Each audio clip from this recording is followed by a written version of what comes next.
So we're going to start with Parsha Korach, chapter 16, verse 1.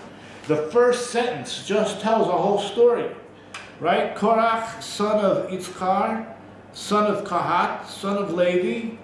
In my translation it says separated himself with Datan and Aviram, sons of Eliab, and On ben Pelet, son of Pelet, the sons of Reuben.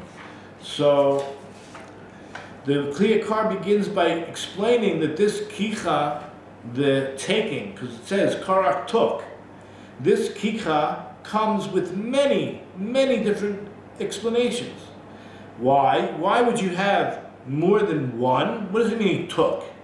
Since it's not explained whether he took them with words or by force. Yanki lo porash im kicha zu biyadayim o bidvarim. I mean, what do you, if I say to you, bring along some friends, take some friends, so you're not like physically grabbing him by the shirt or by the belt. You told them it was like a great concert, a great cheer, or something's going on, and then they come along. So we call that influence through words.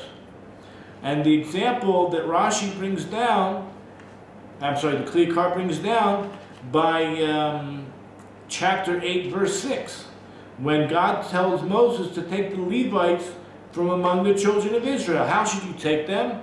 Kach et Levim, take the Levim. But Rashi says there, take them with words. Okay, so now some will say that this whole story is continuing along the line until the words Bnei Ruvain. And why do you think that? Because Ruvain, remember who Ruvain was? Ruvain was the firstborn. Ruvain held the position of both king and high priest.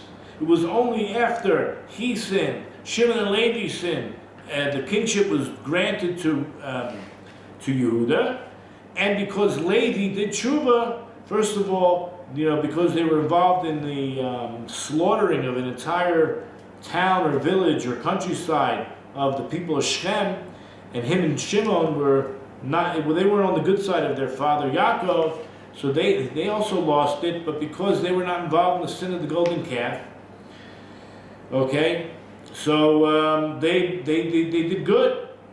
So here we see that Ruvain shalachach lo lemachukato et bnei Ruvain. That what did Korach do? He took the arguments. He took the side of the division of the children of Ruvain.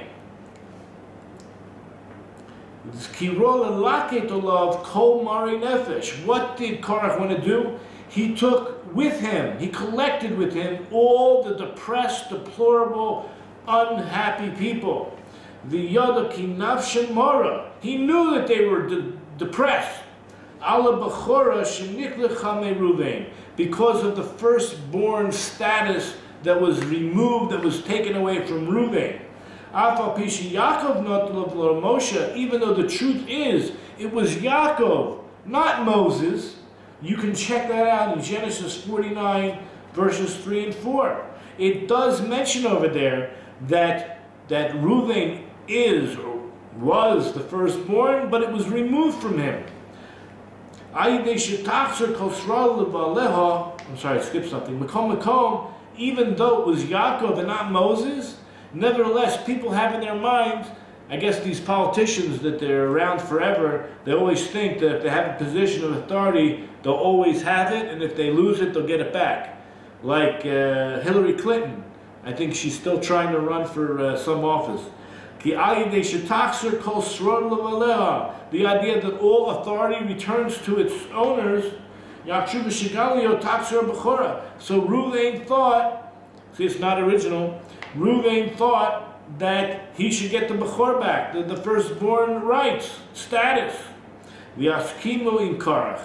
And they agreed with Korach. Korach, what's the word? He exploited their unhappiness, and he brought them along. V'yeshomrim, some say, Shalachach lo latana ze ben Yitzhar, that really the truth is, there's another level of understanding, that he took the complaint of Ben Yitzhar. In other words, I told you that whole verse tells a story. Every word is a story. It could have just said Korach, but it tells me who Korach is. He's Ben Yitzhar. And who was Ben Yitzhar? Some say this was the real complaint. Because if you look in Rashi over there, which I brought down to you in chapter 16, verse 1, he says, Rashi brings down, Ache Abba Arbayu, that the Korach is saying, look, my father had 4 brothers. Okay? Now who is that? Amram, remember Kahat, we're talking about the family of Kahat within Levi. He wanted to be the chief of at least, right? Kahat. And really Uziel's son, which was the 4th born son. So he says, look, Amram is the firstborn of Kahat, and you got Moses and Aaron. So who should be the 2nd position? In other words, that's the head of Levi. But what about at least the head of Kahat should be me? Because I'm born from the 2nd son. But you gave that position to the children, a child of the 4th son. It's not right. Me'achashani ben Yitzhar, the fact that I'm a son of the 2nd son of the uncles, who do you think is fit to take the 2nd position? Now also Rashi mentions, and that's how Rashi explains it, but some also say there's a vav on the word datan, right? When it says v'datan v'abiram. So why do you need the word v'datan? Why do you need that vav for? And. So he brings a proof text in Genesis 36 verse 24, which is not really important, but there's vavs that really don't make any sense being there. Okay? In other words, usually you have a vav and it means and, it connects. But here it's not and. You don't put the word and in the middle of the sentence here, because it's saying he took Dasan the Abiram. You don't say he took and Dasan the Abiram. So what do we understand from this? Shalachach et Datan the Abiram letzarfam alav. He took them to connect with him. In other words, the vav is acting as a whole word. It's acting as a word meaning to connect. Not that it's connecting as a vav. It's connecting Aviram, Dasan Aviram to the Maklokas. And there it's proper to say, Sheshtravayu Itanuhu. They were both with him. But guess what? Onan ben Pelet was not. We'll see that, I think, later. Shalachach lo latayna mahu ben Yitzhar. He took to them the whole complaint because he was the ben Yitzhar. V'lachach lo gam es dasan the Abraham va'on. Originally, the truth is, he did take On. But you know how On didn't die? You see that Dasan the Abraham dies, but On is missing from that list of who dies. And you know why? Famous story. Dasan the Abraham, you know, their wives were coaching them on. Yeah, join up with the guy, you know, even though there was only a chance for one of them to be right and to be the king of the, you know, the kahuna. But you know what? Whoever didn't win was going to die. You know what On ben Pelet's wife said to him? You're crazy. What are you starting up with them for? It's a lose-lose. So she got him, she gave him some milk, he went to sleep, and she stood by the door of the tent without a head covering. And when Korach and his people came by to collect On, they said, he's not religious enough. His wife doesn't cover her hair.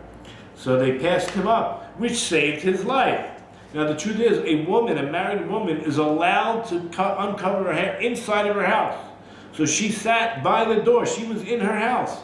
She did not go outside of her house with her hair uncovered. She sat at the doorway, which was permissible, and she saved her husband's life. Okay, so the Midrash goes on and says, Vayikach Korach.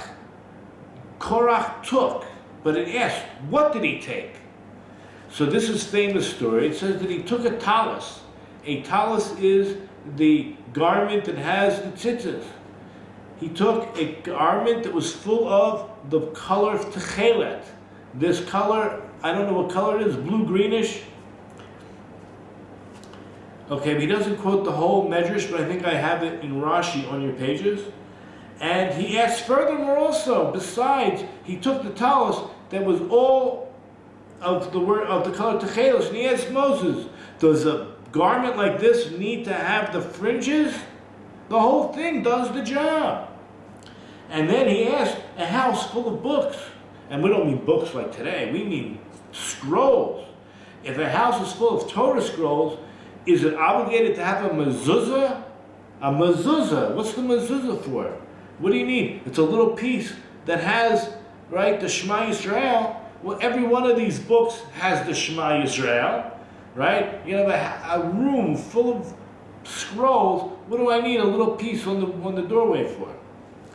So the truth is, the understanding of this medrash, it all works out when, as giving an example, that he came for Moses and said, hey, I have this garment, it's full of techeles, does it need tzitzis? And why? Why do you think that works out well? Because of the juxtaposition. What was the very last thing we read right before it says, Korach took?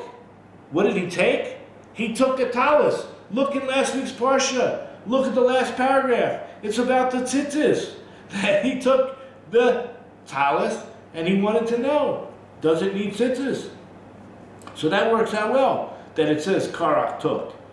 But how does the Medrash come and talk about a mezuzah? Where is a mezuzah mentioned? So he explains, if you look further ahead, in our chapter 16, verse 27, it says, Dasan the Aviram Yotzu Nitzavim Petach Alehem, that both Dasan and Aviram went out erect at the entrance of their tent. Tell me, okay, what do you think is on the entrance of their tent? It must be a mezuzah. Lama leila mikta petach aleim. Why do you think it's written the entrance of their tents? You didn't need that. It could have just said Dasan and Aviram went out from their tent.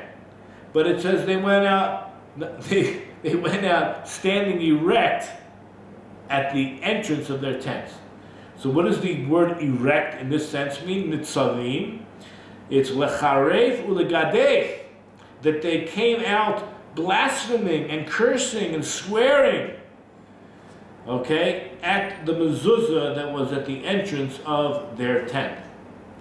You know what they believed? Korach halakha parsha tzitzis. The truth is that Korach was disputing the parsha of tzitzis, which came in last week's parsha. And Dasan and Aviram, they added further dispute on the mezuzah that was at the entrance of their house, tents. So too, Ki Amru Shemoshe Boda Belibo Shtei Mitzvos Elu. They actually said that Moses made up, he invented from his own imagination and heart these two mitzvahs. And that was Me'ein Machluchatam. That was the argument. Similar to Rabbeinu Bechaya adds,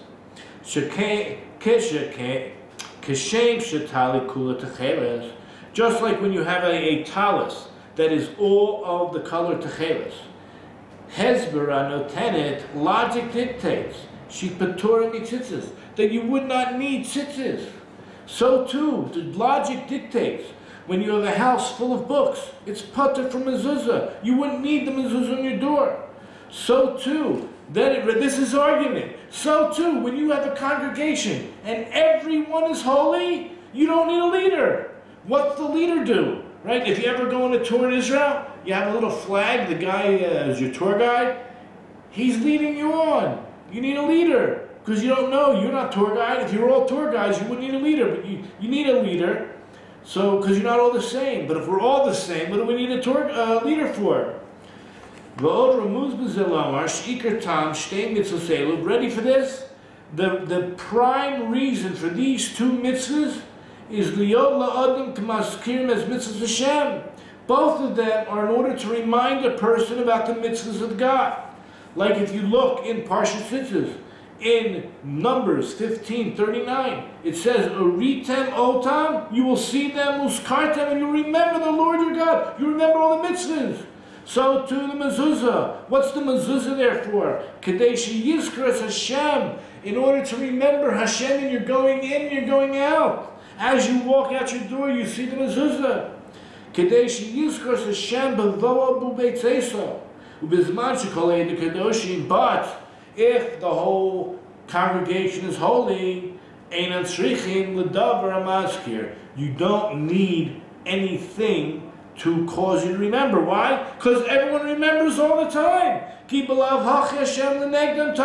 Because even without this thing that causes you to remember, you're all holy, you always have Hashem in front of you. You would know about Hashem and all his mitzvahs. The only kind of people that need mezuzahs are people who are likely to forget about God. Okay, this is like really freaky. And because of this reason, they and their children are going to be punished. Okay, this is really deep. Like, why the children? Why the children? Yesh litbonein. You should consider this. Im Korach v'adatochatu. If Korach and his congregation sin, Taf lama boim lo nizeh. Why are the children being punished? Does it make any sense? Come on. We're like advanced, progressive people. I mean, Hashem is the greatest. What does he punish the kids for? You know why? Because they argued on both Tzitzit and Mezuzah. And we're going to explain why the children died because of that. In Gemara Shabbos, Lamed Bet, Amed Bet, Rabbi Yehuda, Rabbi Meir, there's a huge machloket. The one says children die on the account of the sin of tzitzis, meaning of the father. The children of a father die because of the sin of tzitzis. And the other says, can you guess? Because of mezuzah. But the Clear Car says the reason for both of them were the same. The Vishneim Boli Zikaron, because both mitzvahs come to remind you of something. Because the mezuzah is there to remind you and put Hashem in front of your eyes always when you're coming and you're going.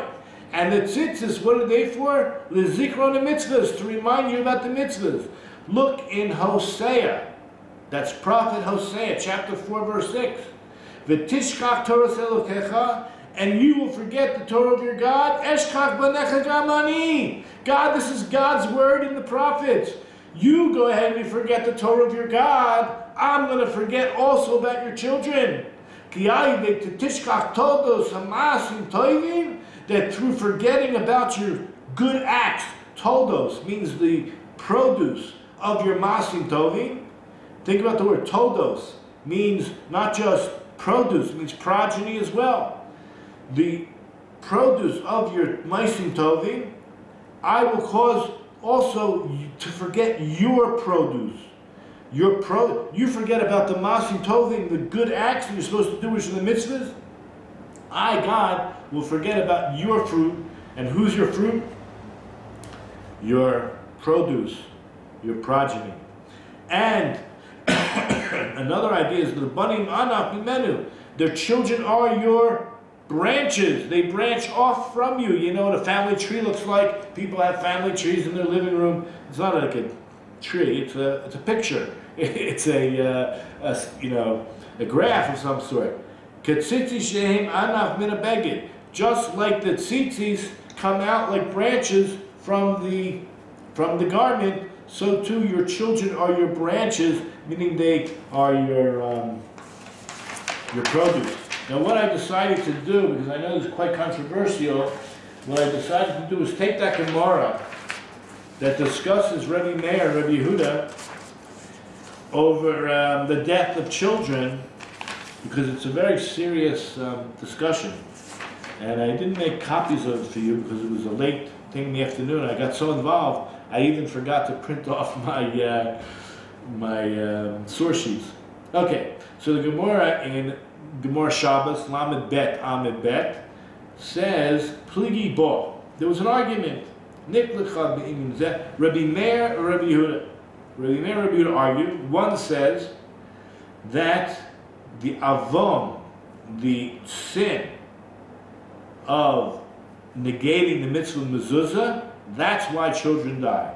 And the other one says the chad omar ba'avon tzitzis. So we have the Gemara here. So I wanted to go into the commentary to explain it a little bit. So we'll do that here. Okay. So we said that one said, we don't know who, but one said it's for the sin of mezuzah. So the Maharal says that since children are called the house of the man, Kevan Shabanim Nikraim Beito Shel Adam, the children are called the house. Lechein Kasher Adam Choyte Beito. Therefore, when a man sins with his house, She'ena Maniach Mezuzah Bepetach, he doesn't put a mezuzah by his doorways. Gam Bonav Mesim, also his children would die. There are other Achronim, they explain that since the mezuzah guards the house, it's a shmira al habayis. Shelo yavo hamashchit b'toch beito, that destructive forces do not enter the house of a man. Therefore, when he removes this guarding, so the destructive forces are able to enter.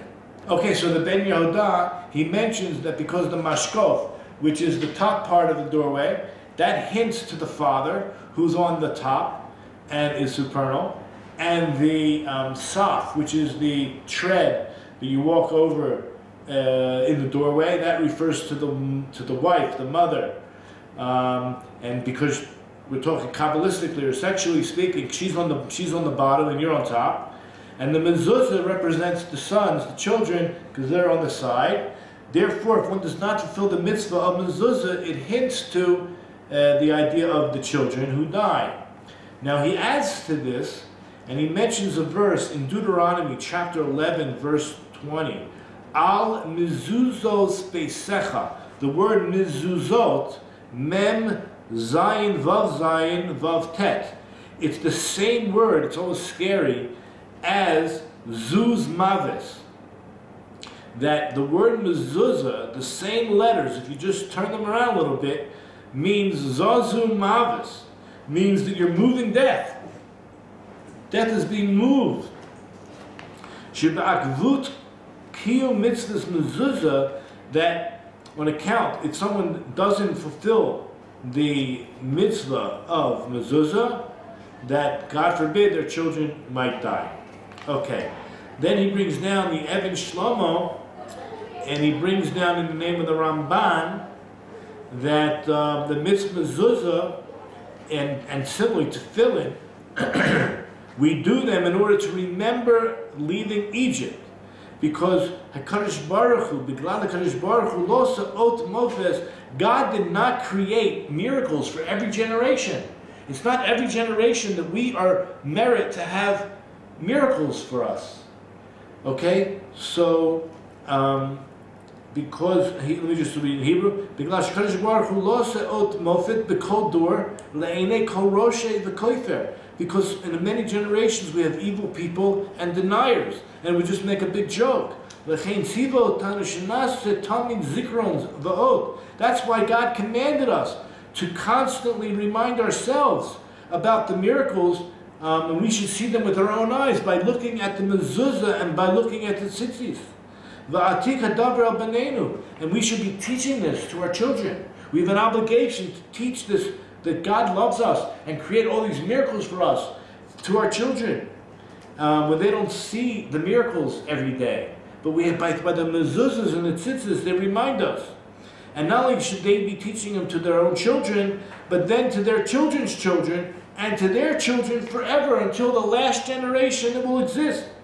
And that's why this verse needs to come and tell us about, it's written about the entrances of the doorways, and the mezuzahs are in order to remind you of what?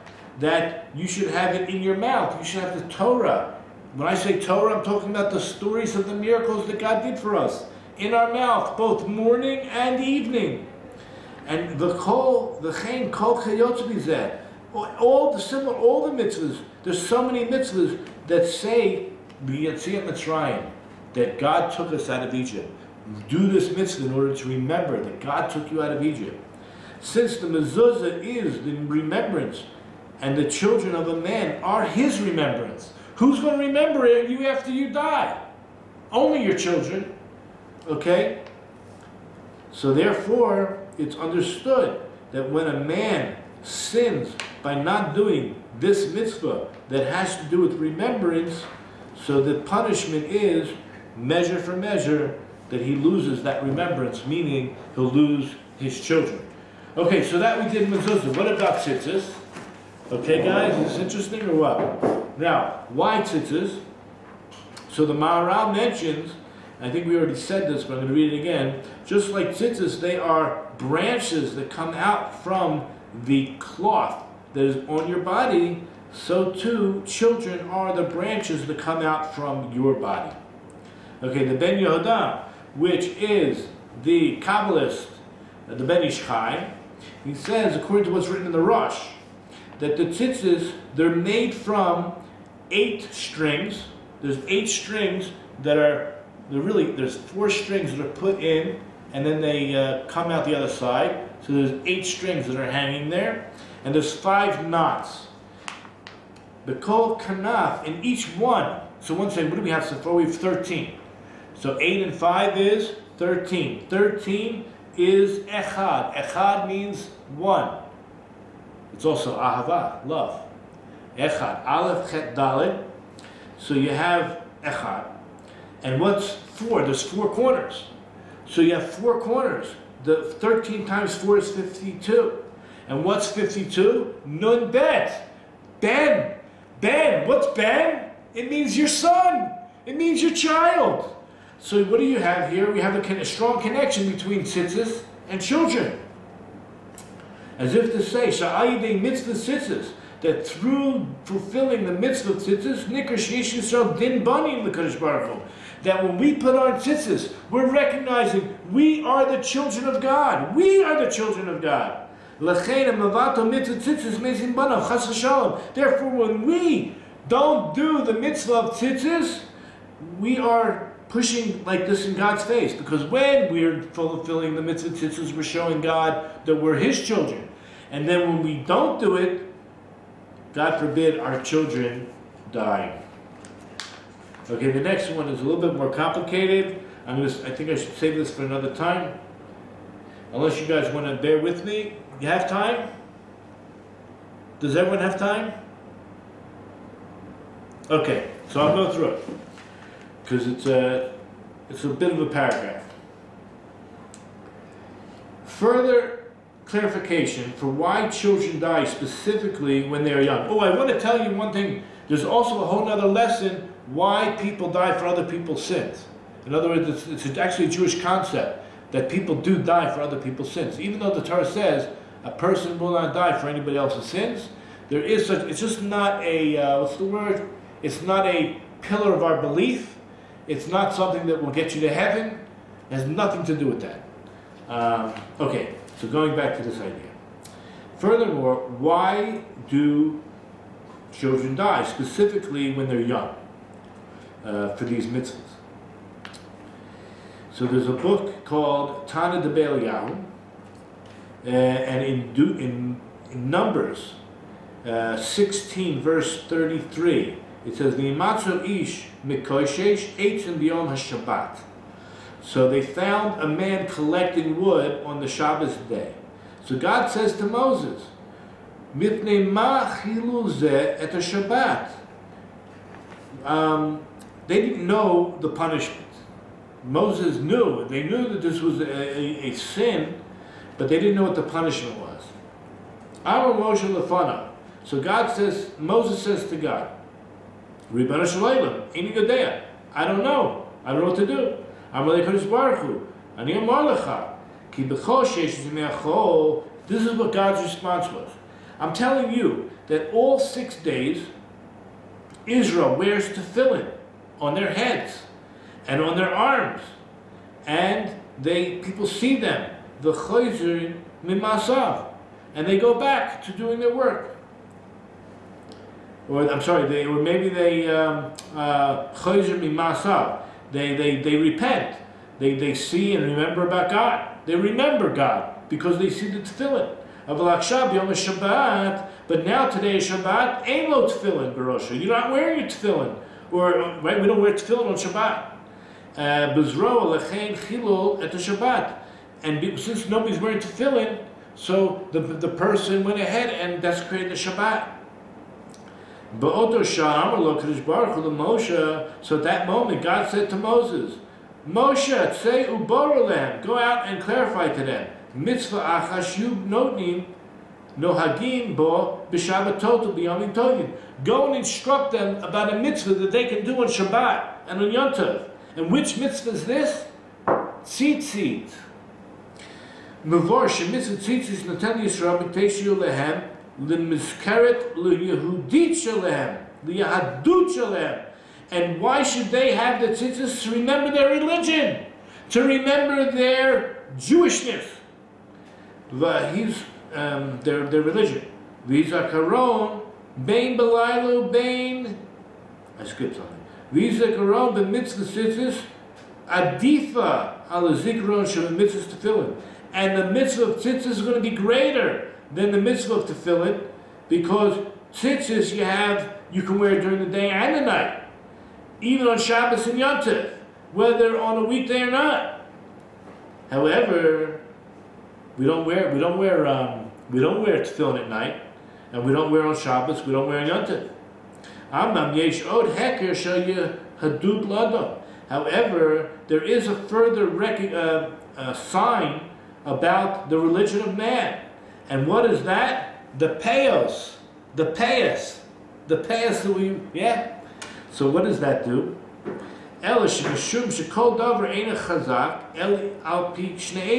Because if you want to strengthen something, you need two witnesses. You want to make a statement, you need two witnesses. So one witness is the tzitzis. The second witness is the corners of your hair. So therefore a man needs to have both the tzitzis as a remembrance and the payas. But this is only by adults. Why do small children die? So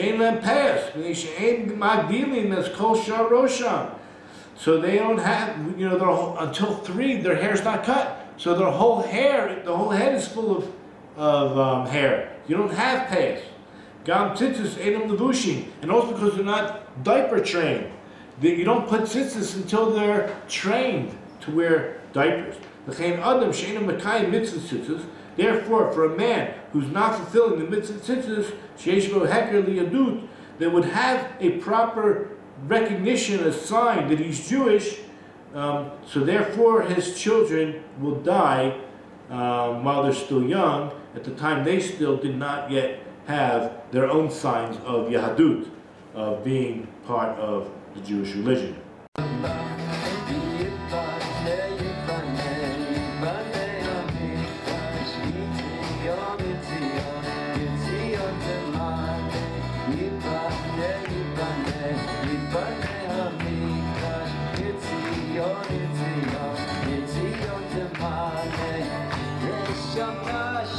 It's